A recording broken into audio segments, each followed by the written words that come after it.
हाँ तो मेरे प्यारे बच्चों, हम लोग कहाँ तक पढ़ चुके थे? तो हम लोग केमिस्ट्री में यूनिट 2 पढ़ रहे थे, अम्ल भस्म तथा क्या लवण। तो उसमें हम अम्ल के बारे में पढ़ लिए थे, भस्म के बारे में पढ़ लिए थे। ठीक है, तो आज हम लोग देखेंगे कि किस पदार्थ में कौन सा अम्ल उपस्थित है। ठीक है, एक बगल हम लोग लिखेंगे पदार्थ,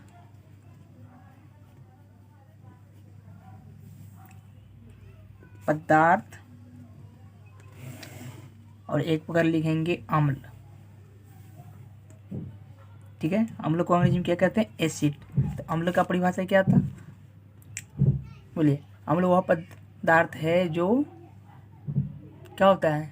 खट्टा होता है स्वाद में, नहीं, या जिसका अम्ल वह पदार्थ है जिसका जलीय विलयन स्वाद में खट्टा होता है, तो इसे हम लोग क्या कहते हैं? अम्ल कहते हैं। यह नीले लिटमस पत्र को क्या कर देता है? लाल कर देता है। तो हम लोग देखेंगे अभी पदार्थ। तो पदार्थ हम लोग ले लिए संतरा, संतरा। ठीक है, तो संतरा में कौन सा अम्ल उपस्थित होगा? इसमें होता है सिट्रिक अम्ल। कौन सा अम्ल? सिट्रिक अम्ल। सिट्रिक अम्ल अर्थात सिट्रिक एसिड। कौन सा अम्ल उपस्थित होता है संतरा में? सिट्रिक अम्ल। उसी तरह से अगर कोई पूछेगा नींबू में, बोलिए कौन सा अम्ल उपस्थित होता है? तो नींबू भी क्या होता है हमारा? सिट्रिक अम्ल होता है। इसमें भी कोई पूछेगा बताइए नींबू खट्टा क्यों होता है, तो बोलेंगे हम लोग क्यों नींबू में अम्ल पाया जाता है। कोई बोलेगा कौन सा अम्ल, तो बोलेंगे सिट्रिक अम्ल। सिट्रिक अम्ल। ठीक है जी। अब उसके बाद हम लोग अब लेते हैं टमाटर। टमाटर, टमाटर में कौन सा अम्ल पाया जाता है? ऑक्जेलिक अम्ल। कौन सा अम्ल? ऑक्जेलिक अम्ल। ध्यान से देखिए, ये सब आपका वस्तुनिष्ठ प्रश्न बनेगा इससे। ठीक है, इसलिए आपको इसको ध्यान से याद करना है। टमाटर में कौन सा अम्ल? ऑक्जेलिक अम्ल।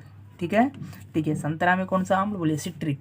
स से संतरा, स से सिट्रिक। ठीक है, नींबू में कौन सा अम्ल? सिट्रिक अम्ल। टमाटर में कौन सा? ऑक्जेलिक अम्ल। ठीक है, अब उसके बाद चाय में,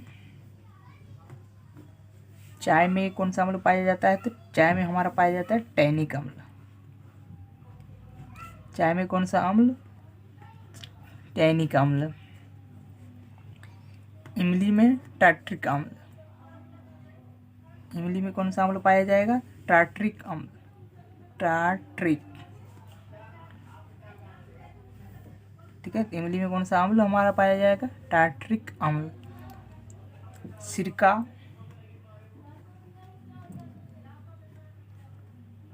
सिरका में पाया जाएगा हमारा एसिटिक अम्ल। एसिटिक अम्ल। तो बताइए सिरका में कोई पूछेगा सिरका में कौन सा अम्ल उपस्थित होता है, तो बोलेंगे सिरका में हमारा कौन सा अम्ल उपस्थित होता है? तो सिट्रिक अम्ल उपस्थित होता है। फिर से हम लोग बताइए, संतरा में कौन सा अम्ल? सिट्रिक अम्ल। संतरा में कौन सा? सिट्रिक। नींबू में सिट्रिक। टमाटर में ऑक्जेलिक। चाय में टैनिक। इमली में टार्ट्रिक। सिरका में एसिटिक। सेब में मैलिक अम्ल। सेब, सेब में कौन सा अम्ल उपस्थित होता है? सेब में मैलिक अम्ल।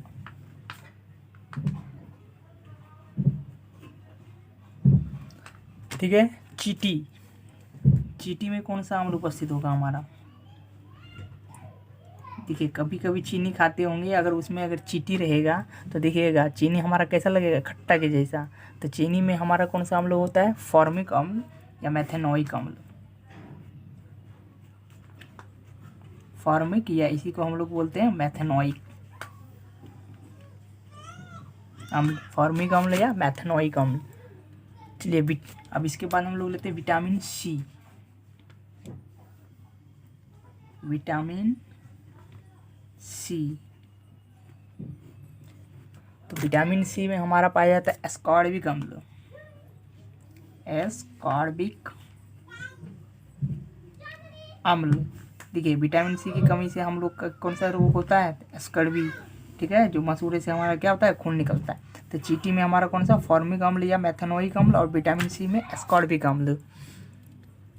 ठीक है, दही, तो दही में बताइए दही में कौन सा अम्ल होगा? हम लोग इधर देखते हैं, दही। तो दही में हमारा कौन सा अम्ल होता है? लैक्टिक अम्ल। कौन सा अम्ल? लैक्टिक अम्ल।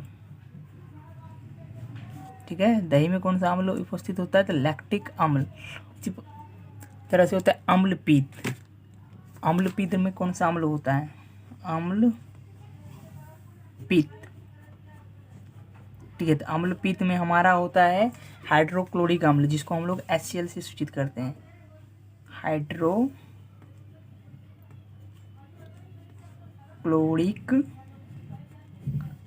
अम्ल। कौन सा अम्ल? हाइड्रोक्लोरिक अम्ल। ठीक है, तो हम लोग देखें, फिर से समझते हैं। संतरा में कौन सा अम्ल बोलेंगे सिट्रिक अम्ल। नींबू में सिट्रिक अम्ल, टमाटर में ऑक्जेलिक अम्ल, चाय में टैनिक अम्ल, इमली में टार्ट्रिक अम्ल, सिरका में एसिटिक अम्ल, सेब में मैलिक अम्ल, चींटी में फॉर्मिक अम्ल या मेथेनोइक अम्ल, विटामिन सी में एस्कॉर्बिक, और दही में लैक्टिक अम्ल, और अम्ल पित्त में कैसा अम्ल? हाइड्रोक्लोरिक अम्ल। ठीक है, तो हम लोग देख लिए कि किस पदार्थ में कौन सा अम्ल उपस्थित होता है। अब हम लोग पढ़ेंगे पीएच के बारे में। ठीक है, तो पीएच वैल्यू आपको बताए थे कि पीएच मान अगर क्या रहे? 7 रहे, तो वो क्या होगा हमारा? बोलिए, उदासीन। अगर पीएच मान 7 से अधिक रहा तो उसको हम लोग क्या बोलेंगे? क्षारीय। अगर पीएच मान 7 से कम रहेगा तो उसको क्या बोलेंगे हम लोग? अम्लीय। ठीक है, तो अभी हम लोग पढ़ते हैं पीएच मान। देखिए, तो पीएच मान के बारे में सर्वप्रथम सोरेनसन नामक वैज्ञानिक ने 1909 में बताया था। ठीक है, तो कोई पूछेगा पीएच मान के बारे में सर्वप्रथम किस वैज्ञानिक ने बताया था? तो सोरेनसन नामक वैज्ञानिक ने 1909 ईस्वी में बताया था कि हाइड्रोजन आयन की सांद्रता के लघु गुणक के ऋणात्मक को हम लोग क्या कह सकते हैं? पीएच कहते हैं। ठीक है, कैसे? जैसे हम लोग पढ़ेंगे, पीएच बराबर होता है लघु गुणक, मतलब लोग, LOG, लोग हाइड्रोजन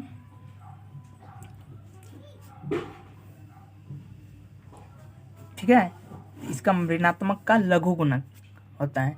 तो देखिए, ये हमारा क्या होता है? लघु गुणक। LOG मतलब लोग को हम लोग बोलते हैं लघु गुणक। किसका? तो हाइड्रोजन का लघु गुणक। इसको हम लोग क्या कर सकते हैं? देखिए, ये माइनस पावर यहाँ आ गया, तो अगर माइनस मान लीजिए यहाँ ऐसे रहता है, ठीक है, LOG, तो इसका हम लोग क्या करते हैं? LOG log 1/H। ठीक है, तो ये हमारा क्या हुआ? पीएच। ठीक है, चाहे आप यहाँ से निकालिए या डायरेक्ट क्या कीजिए, यहाँ से कर दिए। तो कैसे आया ये माइनस? तो पावर ये माइनस है, तो पावर माइनस हमारा क्या हो जाएगा? आगे आ जाएगा। ठीक है, तो हाइड्रोजन प्लस था, प्लस दे दिए हम लोग। ठीक है, ये हमारा प्लस हो गया। ठीक है, तो अभी देखते हैं हम लोग इसका परिभाषा क्या है। देखिए, कोई अगर पूछेगा पीएच वैल्यू क्या है? वैल्यू मतलब मान। पीएच वैल्यू क्या है? ठीक है, तो क्वेश्चन हमारा क्या? पीएच वैल्यू क्या है? तो आंसर हमारा क्या होगा?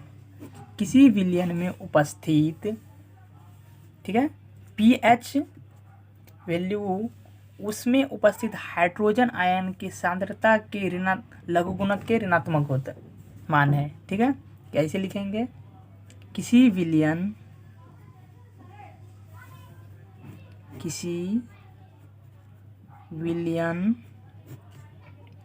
के पीएच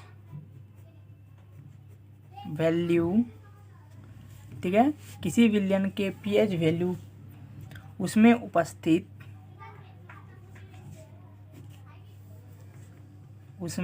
उपस्थित हाइड्रोजन आयन, ठीक है, हाइड्रोजन आयन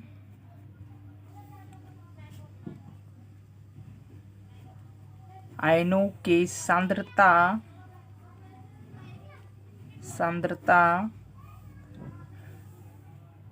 के लघु गुणक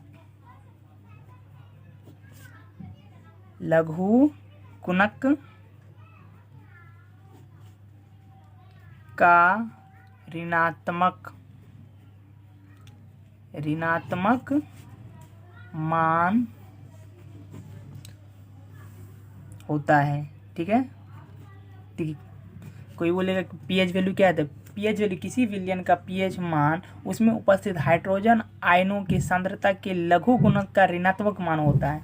कैसे इसको हम लोग दर्शाते हैं, कैसे? पीएच बराबर minus log of hydrogen plus, ठीक है। तो गुणक क्यों बोले, देखिए हाइड्रोजन यहाँ पे ये गुणक, इसलिए इसको बोलते हैं लघु गुणक। या इसी को हम लोग क्या कर सकते हैं, इस तरह से लिख सकते हैं, लॉग ऑफ हाइड्रोजन माइनस, ठीक है। तो देखिए ये माइनस होगा तो हम लोग क्या कर सकते हैं, अब इसको क्या करेंगे, लॉग ऑफ 1 हाइड्रोजन, इस तरह से हम लोग क्या कर सकते, बैठा सकते, चाहे यह रहे चाहे यह रहे चाहे यह रहे, तो पीएच वैल्यू ही होगा, ठीक है। तो अब हम लोग देखेंगे कि पीएच वैल्यू किसमें कितना पाया जाता है। तो अभी क्या बताए थे, देखिए पीएच मान कहाँ से होता है, तो 0 से 14 तक होता है, ठीक है। पीएच मान कहाँ से होता है, तो 0 से 14 तक होता है, ठीक है। पीएच वैल्यू हमारा कितना होता है, 0 से 14 तक, 1 2 3 4 5 6 7 8 9 10 11 12 13 14, ठीक है। तो पीएच वैल्यू कहाँ से स्टार्ट होता है हमारा, 0 से 14 तक, ठीक है। तो देखिए अगर जिस विलयन का पीएच मान हमारा क्या होगा, 7 हो जाएगा, तो वो हो हमारा क्या होगा, उदासीन विलयन। कैसा होगा, उदासीन। अब जिस विलयन का पीएच मान क्या होगा, 7 से कम, ठीक है, जिस विलयन का पीएच मान 7 से कम होगा तो वो क्या होगा, अम्लीय। अब जिस विलयन का पीएच मान 7 से अधिक होगा तो उसे कहेंगे हम लोग क्षारीय। क्या कहेंगे, क्षारीय। बताइए, जिस विलयन का पीएच मान 7 से कम होगा उसे बोलेंगे हम लोग अम्लीय, और जिस विलयन का पीएच मान 7 के बराबर होगा उसे हम लोग कहेंगे उदासीन, और जिस विलयन का पीएच मान 7 से अधिक होगा तो उसे क्या कहेंगे, क्षारीय। ध्यान से देखिए इसको, देखिए 7 से, देखिए ये इधर जो जा रहा है ये अम्लीयता क्या हो रहा है, बढ़ रहा है। अगर किसी वैल्यू पीएच मान कितना रहे, 3, और किसी का रहे पीएच मान 4, तो बोलेगा किस सबसे ज़्यादा कौन सा अम्ल स्ट्रॉन्ग है, तो बोलेंगे हम लोग ये वाला, क्योंकि इसमें ज़्यादा पीएच मान होगा, ठीक है। सबसे ज़्यादा किसमें है, इधर, इधर रहेगा तो अम्लता क्या होगा, बढ़ेगी। कोई पूछेगा कि किसी का पीएच मान हमारा 6 है और किसी का 4 है, तो बोले किसमें अम्लता ज़्यादा बढ़ रही है, तो बोलेंगे 4 जो जिसका पीएच मान होगा उसमें क्या होगा, अम्लता बढ़ती, क्योंकि जैसे जैसे 7 से इधर जाते जाएंगे अम्लता क्या होगा, बढ़ती जाएगी। उसी तरह से 7 से इधर 14 की भी जाएगी तो ये क्षारीयता क्या होगा, बढ़ती जाएगी, ठीक है। तो जिस विलयन का पीएच मान 7 रहे तो उसे हम लोग कहेंगे उदासीन, और जिस विलयन का पीएच मान 7 से अधिक रहे तो उसे हम लोग क्या कहेंगे, क्षारीय, और जिस विलयन का पीएच मान 7 से क्या होगा, कम होगा तो उसे हम लोग क्या कहेंगे, अम्लीय, ठीक है जी। तो ये हम लोग देख लिए। अब देखेंगे कि किस पदार्थ में कौन सा कितना पीएच वैल्यू होता है।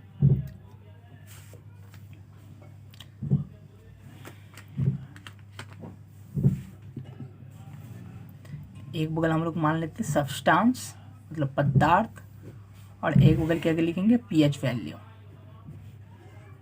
पीएच वैल्यू, ठीक है। एक बगल हम लोग सब्सटेंस लिख लिए, एक बगल पीएच वैल्यू।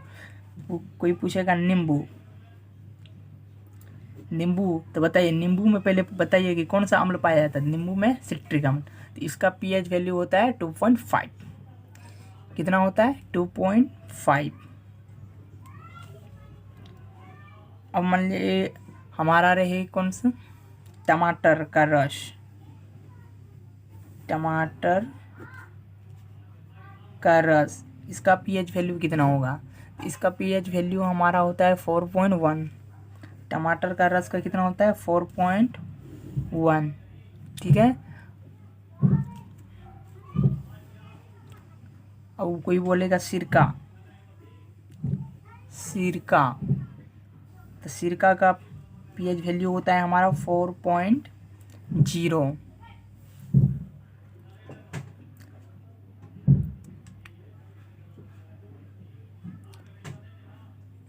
ठीक है। तो सिरका का पीएच वैल्यू 4.0। अम्ल वर्षा,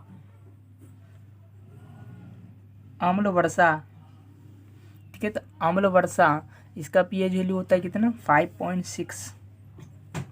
अम्ल वर्षा का पीएच वैल्यू 5.6। उसके बाद हम लोग लेते हैं अम्ल पित्त। अम्ल पित्त, तो अम्ल पित्त इसका पीएच वैल्यू होता है 1.0। बोलिए अम्ल पित्त का पीएच वैल्यू कितना होता है, तो 1.0।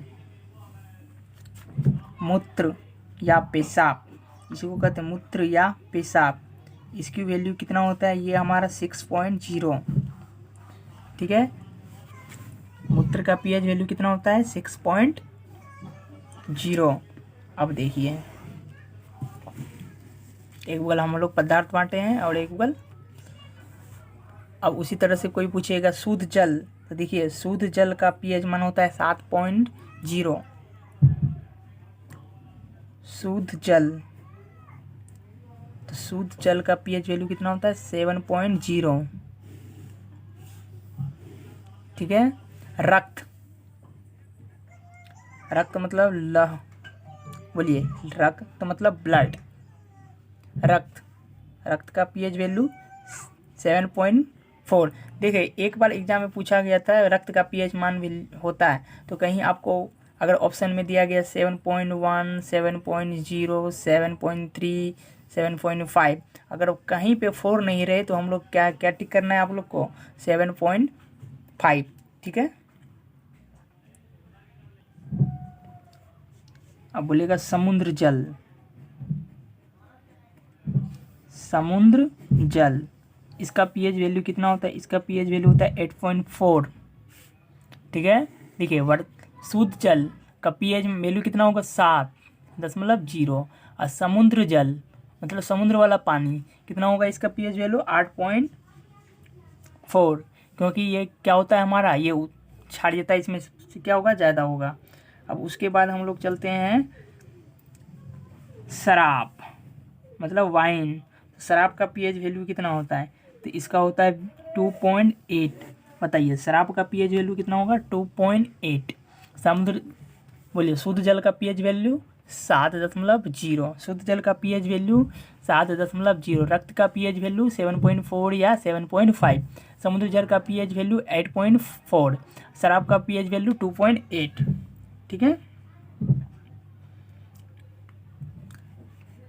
लार, जो हमारे लार होता है, तो लार का पीएच वैल्यू कितना होता है, लार का पीएच वैल्यू होता है हमारा 6.5, ठीक है। और चूना, जब हमारा खेत में अम्लता बढ़ जाएगी तो हम लोग चूना का प्रयोग करते हैं, तो क्यों, क्योंकि अम्लता दूर करने के लिए। चूना का पीएच वैल्यू कितना होता है हमारा, 11.0, ठीक है। तो बोलिए जल का पीएच वैल्यू कितना होता है, 7, नींबू का 2.5, टमाटर का रस 4.1, सिरका का 4.0, अम्ल वर्षा का 5.6, पित्त का 1.0, मूत्र का 6.0, ठीक है। अम्ल पित्त का 1.0, शुद्ध जल का बोलिए 7.0, समुद्री जल का 8.4, शराब का 2.8, लार का 6.5 और चूना का 11.0, ठीक है। तो इसी तरह ये पीएच वैल्यू आप क्या कीजिएगा, सारा एक बार अच्छे से पढ़ लीजिएगा, ठीक है एकदम। जब तो इससे क्या होता है आपका ऑब्जेक्टिव में क्या होगा, प्रश्न रहेगा, कोई बोलेगा शुद्ध जल का पीएच वैल्यू होता है ऑब्जेक्टिव में 4.1, 7.2, 7.0 या नन ऑफ दीज, इनमें से कोई नहीं, तो क्या बोलेंगे 7.0, ठीक है। शुद्ध जल का पीएच में मान कितना होता है हमारा, 7.0। इसी की जगह रह सकता है वर्षा जल, वर्षा जल भी हमारा क्या होता है, शुद्ध जल होता है, इसलिए वो क्या होगा 7.0, ठीक है। हाँ बोलेगा चूना का पीएच वैल्यू, तो चूना का पीएच वैल्यू बोलेंगे 11, अम्ल वर्षा का 5.6, अम्ल पित्त का 1.0, मूत्र का 6.0।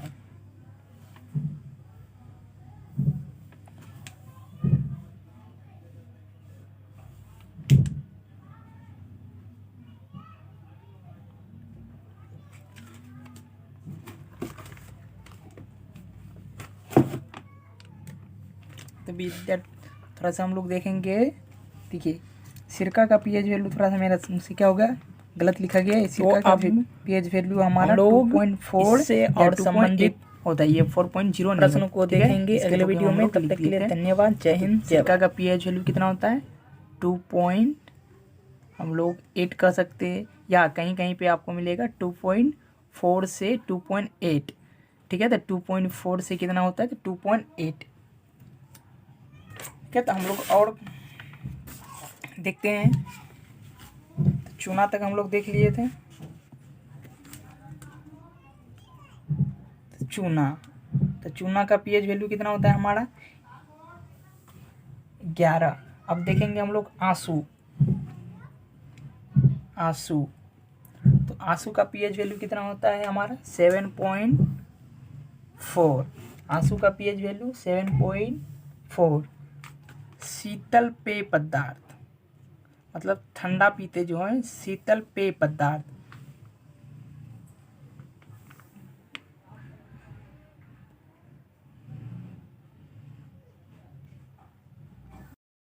शीतल पेय मतलब हम लोग जो ठंडा पीते हैं, तो उसका पीएच वैल्यू कितना होता है, ये हमारा होता है 3.0। ठीक है, तो मानव रक्त का भी हम लोग जान गए। अगर कोई बोलेगा बेकिंग सोडा, ठीक है, तो बेकिंग सोडा, तो बेकिंग सोडा का पीएच वैल्यू होता है 8.3। ठीक है, अगर कोई पूछेगा कि HCl का बताइए, जो हाइड्रोक्लोरिक अम्ल हम लोग पढ़े थे, तो हाइड्रोक्लोरिक का पीएच वैल्यू होता है 3.0। ठीक है, हाइड्रोक्लोरिक अम्ल का पीएच वैल्यू 3.0। जैसे हम लोग पढ़े थे सेब, तो सेब का क्या होगा हमारा पीएच वैल्यू, तो सेब का पीएच वैल्यू भी हमारा कितना होता है, 3। ठीक है, तो ये इतना सारा आप पीएच वैल्यू क्या कीजिएगा, देख लीजिएगा। ठीक है, तब तक के लिए धन्यवाद। जय हिंद, जय भारत।